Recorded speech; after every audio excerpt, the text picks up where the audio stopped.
Samantala, isa po ang Pilipinas sa may pinakamaraming paid holiday sa Asia. Kaya naman, pinag-aaralan na ng Labor Department ang panawagan ng ilang employer na bawasan ang mga paid holiday. Saksi si Bernadette Reyes. Hindi man summer basta holiday ang maraming empleyado sa lungsod, nagiging bakasyonista. Solve na raw kahit nga day trip lang, lalo't minsan lang naman sila nakakaliban sa trabaho. Pero gaano nga ba kadalas ang minsang yan? Kumpara sa ibang bansa sa Asia, isa raw ang Pilipinas sa may pinakamaraming paid holidays. Ayon sa monitoring ng American Chamber of Commerce and Industry, ang mga employer tuloy umaalma. Pag holiday kasi, titigil ang produksyon o serbisyo nila. Pwede rin silang magpapasok ng manggagawa pero may dagdag o higit pa sa doble ang bayad. Pag-holiday magtitipid, siyempre mga negosyante, hindi papapasokin ng full force. Of the 800,000 registered enterprises, halos lahat yun, 99.6 of them, are small companies who cannot afford to pay holiday pays. Kung planned, minsan pwede mong isama sa mga costs mo, no? And then you can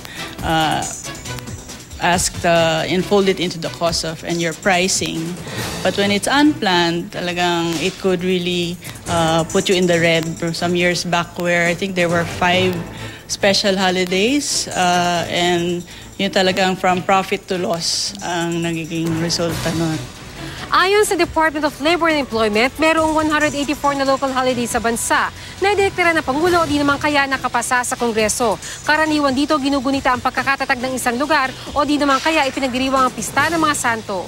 Pinag-aaralan na ito ng DOLE habang ang mga nasa tourism industry hindi naman umalma. Bubuo kami ng stand sa Department of Labor and Employment at yung proseso ng pagbubuo ng stand, again dadaan din sa konsultasyon, kinakausap natin ang mga manggagawa at saka ang mga employers. Mas maganda na pag-aralan mabuti kung ano effect nun sa buong Pilipinas. Hindi lang sa turismo but manufacturing industry, service industry. Magkakaiba naman ang pananaw ng mga nakausap kong manggagawa. Double pay yun tsaka pahinga rin yung pagka walang holiday. May mga pasok talaga. Lahat dire-diretso yung transaction ng lahat ng mga business. Sa amin naman kasi ma'am, di namin nararamdaman yan dahil maski holiday, nasa kalsada kami. Ako si Bernadette Reyes, ang inyong saksi.